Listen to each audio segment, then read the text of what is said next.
Okay, और एक एक और सवाल आया है कि ये कहते हैं कि सभी आदम के बच्चे हैं। ठीक है, ये एक इस्लामिक थ्योरी है जिसमें उन्होंने डिफ़ाइन किया हुआ है कि आदम हवा क्रिएट किए थे गॉड ने, और उसके बाद जितने हैं वो सब आदम उन्हीं के बच्चे हैं।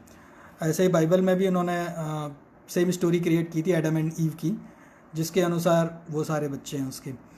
तो गॉड के अकॉर्डिंगली इन्होंने जो बताया कि एक कपल बनाया था, उससे सारी धरती बन गई थी। अच्छा है, काफ़ी अच्छा है। अभी इन्होंने क्या किया कि इसमें कहाँ पे ये चूक करते हैं कि ये बताते हैं एडम एंड ईव कितने साल पहले, नहीं बता पाएंगे, उनके पास फैक्ट रहते नहीं। तो ये जो डेवलपमेंट की थ्योरी है, इवोल्यूशन थ्योरी जिसको हम बोलते हैं, इवोल्यूशन थ्योरी जो हमारी प्रूव करती है कि कपी से इवॉल्व हुआ है ह्यूमन। जब हम इस थ्योरी में हम डायरेक्ट इस चीज़ को चेक कर सकते हैं डीएनए के रेफरेंस से, फॉसिल के रेफरेंस से, और बिहेवियर डेवलपमेंट जो है उसके रेफरेंस से। तो ये इन जो थ्योरीज़ हैं उनके बेस पे हम जो इवोल्यूशन थ्योरी है वो ऑलरेडी प्रूवन है। तो अब इस थ्योरी का ना कोई मतलब नहीं बनता कि ये बोले कि भाई एडम और ईव से अगली संतानें आई हैं, ऐसा कोई लॉजिक ही भी नहीं है। और साइंस वैसे भी इसको माइथोलॉजी बोलता है, तो इस पर बात करने का कोई कोई कोई मतलब ही नहीं बनेगा। एज सेम अब जब रिलीजियस बात करोगे ना, तो आप ये देखोगे कि इवन ये स्टोरीज होती है ना, ये लोग भी आपस में कॉपी कर लेते हैं एक दूसरे की। जैसे एडम एंड ईव की आप बात करें तो आदम एंड हव्वा कॉपी है। इंडिया में भारतीय जो वो है धार्मिक, उसमें आप जो मनु का एग्जांपल देंगे ना, नाव में जीव जंतु को बचाने वाला, सेम एज इट इज़ आपको मिल जाएगा नूह के एग्जांपल से, जो इस्लामिक लोग देते हैं अपने रिलीजन में। तो इनफैक्ट इनकी तो स्टोरियाँ भी मैच करती है। अब मैं आपको एक और एग्जांपल देता हूँ, वाल्मीकि का जो बुद्धा की स्टोरी बताई जाती है अंगुलीमान डाकू की। अंगुलीमान डाकू की सेम स्टोरी जो है ना, वो कॉपी पेस्ट करके वाल्मीकि वाली स्टोरी बनेगी। दोनों स्टोरियाँ सेम है, अब आप जिसको मानना है मान लीजिए। बट क्या है कि दोनों स्टोरियाँ जो है ना डाकू से बनने की, वो दोनों स्टोरियाँ आपको यहाँ पे भी सेम मिल जाएंगी। तो आप ये इससे कंक्लूड कर सकते हो, जैसे कि आप हमेशा जब पढ़ते हो ना, आप पढ़ते हो वर्ड, जब आप डिक्शनरी खोलिए ना वर्ड पढ़िए, तो वर्ड हमेशा आपको क्या है डिक्शनरी में बताता है कि ये कहाँ से इवॉल्व हुआ है वर्ड। तो जहाँ से ये वर्ड इवॉल्व हुआ है ना, जिस तरीके से वर्ड्स इवॉल्व होते हैं, भाषा इवॉल्व होती है, भाषा जो है फैलती है, वर्ड्स हम एक दूसरे के लेते हैं, अलग अलग जगह से भाषाओं को उन्होंने बदलने की कोशिश की है। बहुत सारे वर्ड तो आपको मैच करते हुए मिलते हैं, तो आप उसको समझ भी जाते हो कि ये जो भाषाएं हैं ना, ये किस तरीके से इवॉल्व हुई हैं। बहुत सारे वर्ड जो हैं वो लैटिन से निकल के आपको बाहर आते हैं। बहुत सारे वर्ड जो हैं कुछ संस्कृत के होते हैं, कुछ पाली से लिए जाते हैं, कुछ आपके हिब्रू से आते हैं, और भी बहुत सारी जो पुरानी लैंग्वेजेस हैं जिनसे वर्ड निकल के आते हैं। तो ये सारे जो इवोल्यूशन ऑफ लैंग्वेज है, ये सेम एज इट इज़ आप इसको कंपेयर कर सकते हैं इवोल्यूशन ऑफ ह्यूमन से। तो जैसे जैसे चीज़ें बढ़ती जाती है ना, वो इवॉल्व होते जाता है। अभी इस पर भी एक सवाल पूछा जाता है कि हमेशा कि अभी ह्यूमन जो है इवॉल्व, अभी नया लाइफ इवॉल्व क्यों नहीं होता है। अभी एक बहुत कॉमनली लोग पूछते हैं कि पहले तो जीव जंतु बनते थे, अभी नहीं बने। क्या साइंस ऐसा है जिसने प्रूव किया है कि लाइफ कैसे बनी है फर्स्ट टाइम?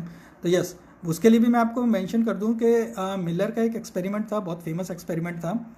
उस एक्सपेरिमेंट में उन्होंने जो इनिशियल स्टेज पे जब धरती ठंडी हो रही थी और वातावरण जैसा था, उस सारे वातावरण को लैब में क्रिएट करके उन्होंने एक प्रयोग किया था 1 मंथ तक, और शायद 1 मंथ तक, I am not sure about the time. तो वो एक्सपेरिमेंट क्लोज के बाद उन्होंने क्या किया कि उन्हें वो प्रोटीन्स जो हैं वो पाई थी उस इन्वायरमेंट को क्रिएट करके, जो लाइफ के इवोल्यूशन के लिए, इवॉल्व होने के लिए रिक्वायर्ड थी। तो मिलर का जो एक्सपेरिमेंट है, इस जो इवोल्यूशन थ्योरी है उसके लिए बहुत माइलस्टोन क्रिएट माना जाता है इसको, कि जो इन्होंने इवॉल्व किया कि लाइफ कैसे जनरेट हुई है। तो हम इस बात पे जब भी बात करते हैं इवोल्यूशन भी एक बहुत बड़ा टॉपिक हो जाता है, जिस पे हम बात करना शुरू करते हैं तो बात ख़त्म ही नहीं होती है। तो इवोल्यूशन, मैंने जैसा पहले भी बोला है कि इवोल्यूशन एक सिर्फ सिंपल थ्योरी नहीं है। जैसे एक इस्लामिक स्कॉलर है, शायद आप जानते होंगे, ऑनलाइन काफ़ी आते हैं, काफ़ी साइंस के साथ उसका तोड़ मरोड़ के उसका कचूमर बना देते हैं और प्रूव करने की कोशिश करते हैं अपने रिलीजियस फैक्ट को। जाकिर नाइक बोलते हैं उनको। तो वो क्या बोलते हैं कि theory is theory until it's proven. जब ये प्रूव हो जाता है तो ये फैक्ट बन जाता है। तो ये भी एक बहुत मजाकिया बात है, इस पर काफ़ी साइंटिस्ट ने उनका मजाक भी बनाया था। Theory is not a theory. Theory आपको हमेशा बोली जाती है जो फैक्ट से निकल के आती है। थ्योरीज ऐसा नहीं होती है कि आप कुछ भी बोल दें उसको थ्योरी बोला जाता है साइंटिफिक लैंग्वेज में। ऐसे आप कोई भी थ्योरी आप दे सकते हो, उसको हमेशा क्या है एक्सपेरिमेंट के साथ प्रूव करना पड़ता है। जैसे सबसे पहले एक एटॉमिक स्ट्रक्चर की थ्योरी दी थी जे टॉमसन ने दी थी। तो जे टॉमसन ने ऐसे कोई थ्योरी नहीं दे दी थी कि बैठ के सोच रहा था, बैठ के एक काम करते हैं कि एटॉमिक स्ट्रक्चर जो है ना तरबूज जैसा होता है और उसके बीज जो फैले होते हैं वो प्रोटॉन है, बाकी सब इलेक्ट्रॉन है, ऐसा कुछ है। तो ये थ्योरी उन्होंने ऐसे नहीं दी थी, ये उन्होंने अपने साइंटिफिक प्रूफ के ऊपर दी थी। हालांकि उसको चैलेंज किया, उसको चैडविक ने चैलेंज किया, रदरफोर्ड ने चैलेंज किया, और जो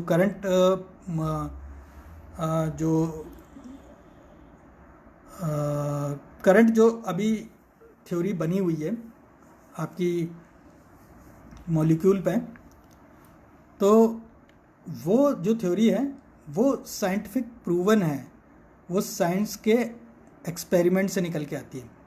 कई ऐसे लोग हैं जो ये एग्जांपल भी देते हैं ना हमेशा कि आप जो चीज़ नेचर में हमेशा से अवेलेबल है आप उसी को खोज सकते हैं, जो नेचर से अवेलेबल नहीं है वो आप नहीं खोज सकते।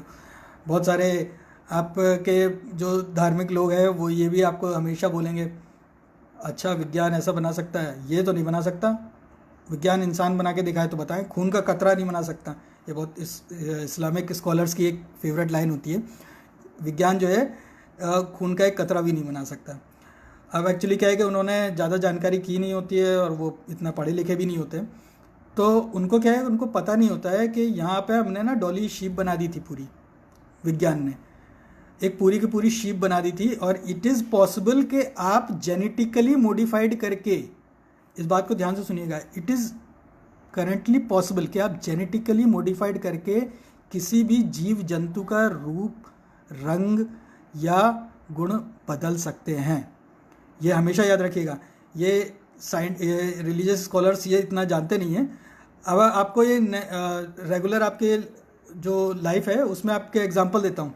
आपने सुना है वर्ड डेवलपमेंटी, गांव की भाषा में या वैसे बता डेवलपमेंटी बोलते हैं।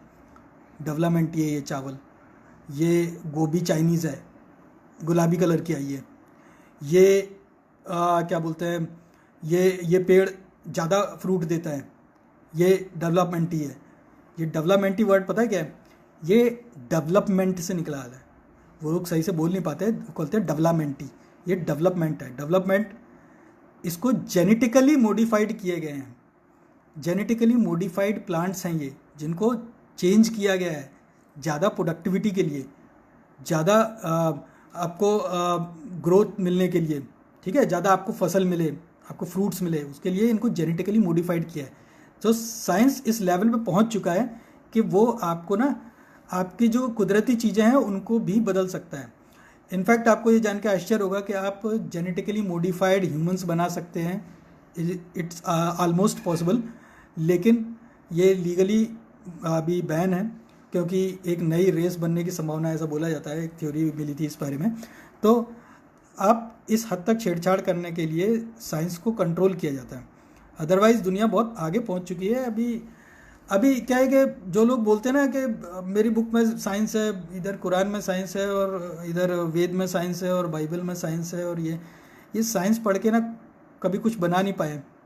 ये मोबाइल लेने के लिए वही दुकान पे जाते हैं, भले ही कितना बोलते रहे कि मेरे इस किताब में लिखा हुआ है, दुकान पे जाएंगे और बोलेंगे कि भाई एक मोबाइल दे दे, मुझे फेसबुक चलानी है, वो जो साइंस ने मोबाइल बनाया था वो मुझे दे दो, और उसके अंदर जो साइंस ने फेसबुक बनाई थी वो उसमें होनी चाहिए, ताकि मैं उसके अंदर फिर धर्म का प्रचार कर सकूं कि ये सारी चीज़ें तो मेरे धर्म ग्रंथ में लिखी हुई हैं।